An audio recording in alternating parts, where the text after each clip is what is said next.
Hey, salut la team, c'est Kurama, j'espère que vous allez bien. Pour ma part, ça va super. Aujourd'hui, les amis, on se retrouve pour un nouvel Urbex. Et aujourd'hui, on part à la découverte d'un hydrochevet. Alors, pour ceux qui ne savent pas vraiment ce qu'est un hydrochevet, un peu comme moi, hein, je vous l'accorde, eh bien, c'est ce qui permet, si je ne dis pas de bêtises, de pouvoir alimenter les canaux de la région, ou du moins faire des fast tests, comme on peut le voir ici. En tout cas, on a une sacrée belle maquette qui fait toute la pièce.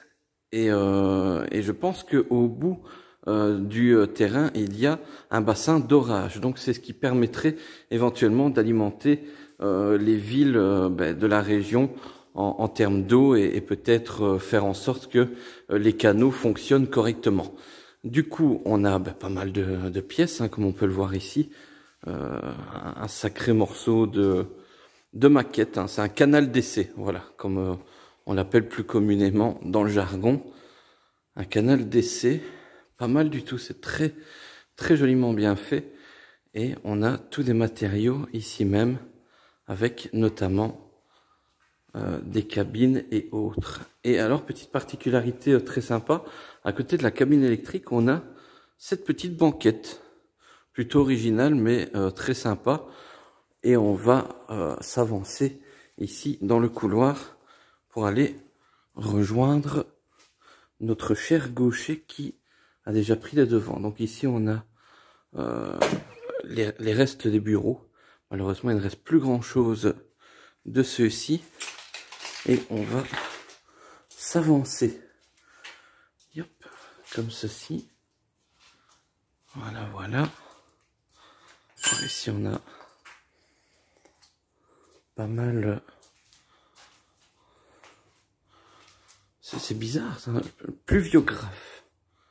Donc je pense que c'était vraiment pour mesurer, peut-être pour mesurer les précipitations. Ben voilà, il est là notre cher gaucher. Je suis là. Voilà, voilà. Alors qu'est-ce que tu en penses? Ça va. C'est pas mal? Donc on va découvrir ça ensemble. C'est vrai que c'est pas évident à expliquer parce qu'on n'est pas dans le domaine, mais je pense que voilà, c'est vraiment pour calculer voilà, les niveaux d'eau des canaux et faire en sorte que ceux-ci soient régularisés au mieux. Ouais, on n'est pas là pour comprendre les choses, on est juste là pour montrer les lieux. Ouais, voilà, bien sûr. Mais si on peut éventuellement faire un complément d'infos. Alors, on essaie de se débrouiller avec nos termes aussi, hein, parce que de base, on n'est pas du tout là-dedans.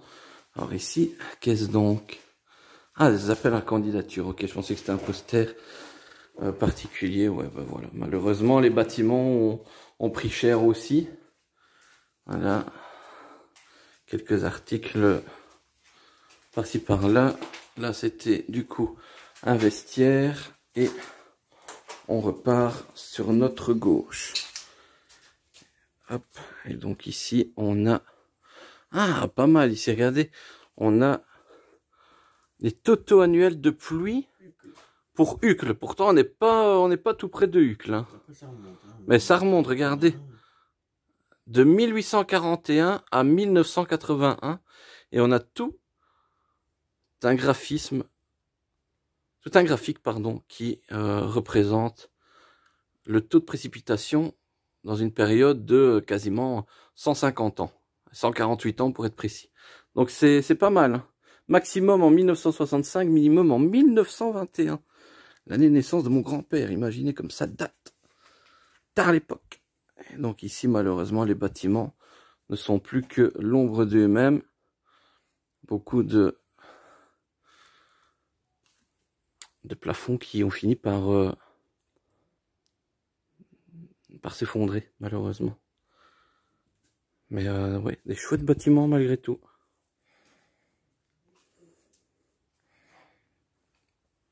J'ai entendu gaucher faire waouh. Donc c'est que ça doit être pas mal. Et toutes les cartes climatologiques. Ah oui. Je vais essayer d'ouvrir pour que tu aies un peu. Ah oui, bassin de l'Escaut. À l'occasion de réviser la géographie, les petits gars. Bassin de la Meuse, bassin de l'Escaut. L'Isère, hein, dans le nord du pays. C'est peut-être mieux sans. Bassin de la Moselle, etc. Hein, et tout. Voilà. Tous les petits fleuves, les petits cours d'eau. Je pense que c'était vraiment pour calculer peut-être le taux de débit ou le taux de précipitation sur les cours d'eau En général, oh mon Dieu, regardez ici. Les... Oh, ça a pris cher ici. Hein. Tous les compartiments à dossier. Malheureusement, effondrés également. Des archives, des casiers quelconques. Hop. On échange nos places. Et ici, ouais, malheureusement, plus grand chose non plus. C'est dommage. Voilà, après les eaux, l'électricité. Mais on continue du coup notre périple dans ce service hydrologique. Voilà, le nom m'est revenu. C'est un service hydrologique donc qui permet de calculer le taux de précipitation et le flux des cours d'eau. Les sanitaires, comme à chaque vidéo. Ouh. Ah ouais, là par contre ça ressemblait plus à une salle de réunion on dirait. Avec les TV et autres. Parce que c'était vachement grand. Et pas mal de documents qui jonchent le sol. Ah voilà, laboratoire national d'hydraulique. Avec tout un tas de documents assez intéressants. Voilà, là on revient sur nos pas de tout à l'heure. Ici, on rejoint Gaucher. On va peut-être découvrir de nouvelles pépites.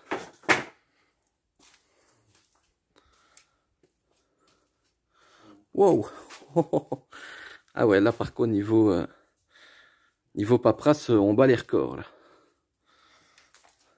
Et donc là,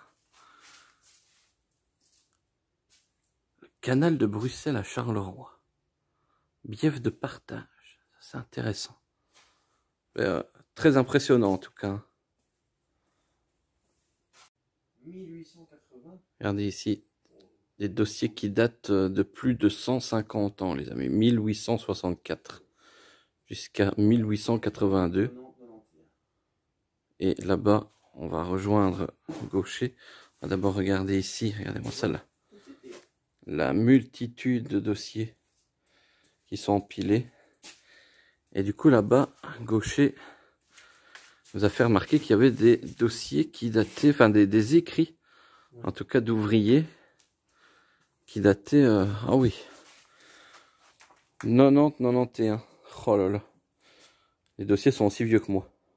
Et là à côté, ça doit être encore plus vieux. Oh oui, 1912. L'année du Titanic, les gars. 1912, 1911, ce sont des... 908. Oh, ce sont des dossiers, mais qui doivent... Brûlé, je pense. Ouais, il n'y a plus rien de bon à en garder, mais c'est impressionnant de voir des dossiers qui sont plus vieux que limite que nos arrière-grands-parents, quoi. C'est exceptionnel. Voilà les amis, ici on est dans l'annexe des bureaux. Alors c'était certainement plus des garages ici, avec de très beaux tags, hein, comme celui-ci notamment. On en a un autre qui se situe à l'opposé, qui est pas mal non plus. Monte avec moi sur le ring. Pas mal du tout. Et c'est d'un certain Nero. Ben écoute, pas mal, hein. Pas mal du tout. Et donc ici, quand on se retourne, on a une petite vue plutôt sympa sur tous les autres tags. Hey, miou miou. Regardez ici encore d'autres tags. Et on a des pièces par ici. On va voir si éventuellement ça peut nous amener à une pièce particulière. Bon, ici on a juste des urinoirs, rien d'extraordinaire. Ouais, ici c'était plus des petits bureaux. Bon, c'est devenu un skatepark de fortune. On a retrouvé des petits tremplins, et puis bon, il est très tagué, donc je pense que c'est un lieu qui doit souvent être visité par des jeunes urbains. Mais ouais, franchement pas mal malgré tout. Et hop, ici on a une petite pièce entièrement fermée. Un petit poster de la nature. Et on repart de l'autre côté. Hop. on fait le chemin inverse. Hop, on va essayer d'éviter de marcher sur cette porte qui fait énormément de bruit. Regardez, comme je le disais, skatepark de fortune. Alors ici, très dangereux par contre. Une vue sur le vide. Bon, il y a 2 mètres, hein, mais 2 mètres qui peuvent faire très mal. Donc voilà, avec quelques machines.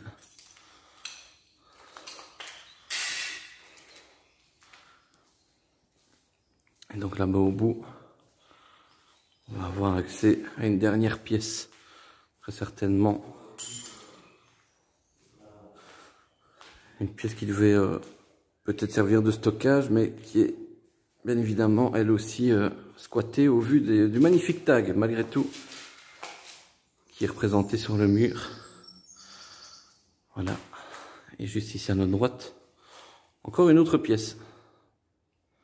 Mais pas grand chose. Malheureusement, il ne reste plus grand chose de ce lieu qui devait être vraiment insolite lors de son activité.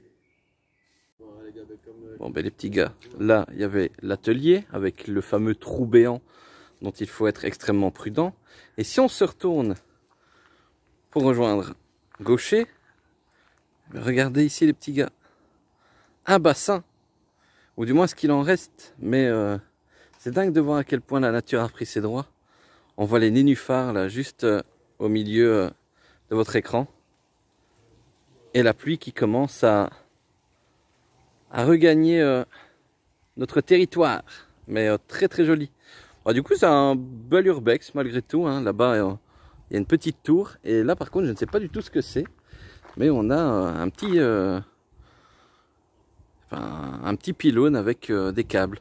Si éventuellement vous avez des infos concernant cet objet, n'hésitez pas à les faire communiquer. Mais franchement cool. Franchement, un urbex hors du commun, ça on peut le dire. Ben les amis, juste à côté de ce bassin d'orage et des fameux dossiers qui dataient du siècle dernier, on est tombé sur ce petit micmac, mais surtout sur cette barque, regardez, qui est juste là, suspendue au plafond de ce restant de bâtiment. Mais vous n'êtes pas au bout de vos surprises parce que juste ici à gauche, il y a des bateaux, les potes. Et on va aller voir ce que ça donne. Let's go! Voilà les petits potes, aux alentours des bateaux se trouvait ce petit hangar. On s'est renseigné tout en rentrant dedans. En fait, ça devait certainement servir de garage.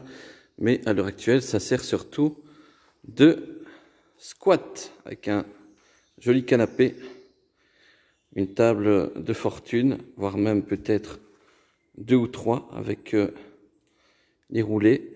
Et ici, une étagère et une chaise. Rien de bien ouf, mais bon, il y avait quand même encore à voir. Bon, les petits potes, deuxième garage. Et là, par contre, la mise en scène est plutôt glauque. Hein. Bon, on a une chaise longue là-bas. Regardez ici, c'est assez bizarre. On dirait du sang. Mais ça me paraît quand même assez fort pour du sang. Donc je ne sais pas vraiment ce que c'est. C'est assez étrange. Comme ça, aux abords des palettes. Donc voilà, c'est assez impressionnant. Donc je ne sais pas du tout. Mais en tout cas, on va regagner la sortie de ce garage, s'orienter vers le bois et regagner les bateaux. Voilà les petits potes, c'est sur ce panorama un petit peu en mode creepy, abandonné, qu'on va se quitter. En tout cas, un magnifique site, hein, cet hydro-refuge, on va dire, ce laboratoire hydrologique. C'était vraiment intéressant de voir justement un urbex hors du commun. J'espère en tout cas qu'il vous a plu. N'hésitez pas bien évidemment à liker, à commenter et à vous abonner aux chaînes respectives. Nous, on se quitte sur ces jolis bateaux, mais surtout sur un acteur hors du commun pour le nouveau Titanic, Jack. Allez, gros bisous les amis, à la prochaine. Ciao, ciao.